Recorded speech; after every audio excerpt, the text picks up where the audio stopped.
చేయాలని ఈ సందర్భంగా మేము తెలియజేస్తూ ఇప్పుడు ఈ కార్యక్రమాన్ని ఉద్దేశించి డాక్టర్ రవికుమార్ గారిని మాట్లాడుతూ చేస్తున్నాను.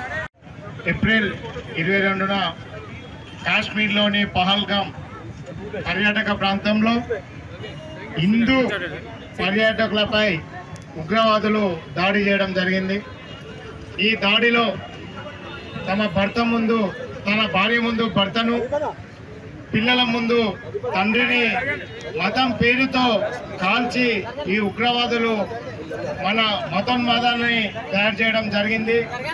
ఈ పహల్గామ్ ఈ మతోన్మాద దాడిలో భాగంగా నరేంద్ర మోడీ గారి నాయకత్వంలో భారతదేశ త్రివిధ దళాలు కేవలం 23 సెకండ్లలో పాకిస్తాన్లోని 9 ఉగ్రవాద స్థానాలను మట్టుపెట్టడం జరిగింది.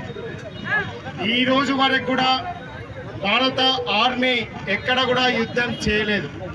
కేవలం ఎవరైతే ఉగ్రదాడి జరిగిందో ఆ ఉగ్రదాడి స్థావరాలను మాత్రమే మన శత్రు దేశమైన పాకిస్తాన్లోకి చొచ్చుకెళ్లి వాటిని మట్టుపెట్టడం జరిగింది.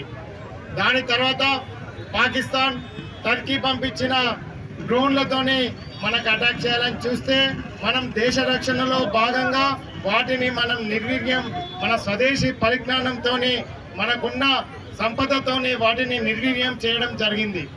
దీనిని తట్టుకోలేని ప్రపంచంలోని అగ్రదేశాలుగా చెప్తున్న అమెరికా కానీ చైనా కానీ వారి భవిష్యత్తు రక్షణ సామాగ్రి వ్యాపారం జీరోకి అవుతుందని వెంటనే పాకిస్తాన్ని ఈ వెనుకకు తీసుకొని పోవడం జరిగిందే తప్ప ఎక్కడ కూడా భారతదేశం వెనుకడుగు వేయలేదు.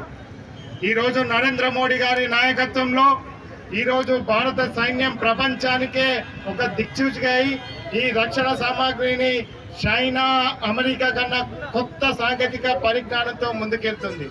దీనిని జీర్ణించుకోలేని కొన్ని దేశాలే మన మీద అబాసు పాలు చేస్తుంది.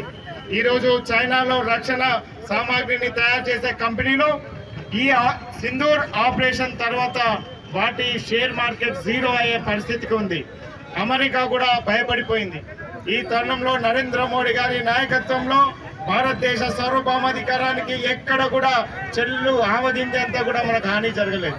కాబట్టి నరేంద్ర మోడీ గారు రేపు మన శత్రు దేశమైన పాకిస్తాన్ని అదేవిధంగా ఉగ్రవాద స్థానాల పైన ఏ విధమైన నిర్ణయం తీసుకున్నా కూడా వారికి భారతదేశ పౌరులందరూ కూడా కుల మత వర్గ భేదాలు లేకుండా అందరూ కూడా నరేంద్ర మోడీ గారికి మద్దతు పలికే విధంగా సిటిజన్ ఫర్ నేషనల్ సెక్యూరిటీ అనే ఆర్గనైజేషన్ ఈరోజు ఈ ర్యాలీని చేపట్టడం జరిగింది.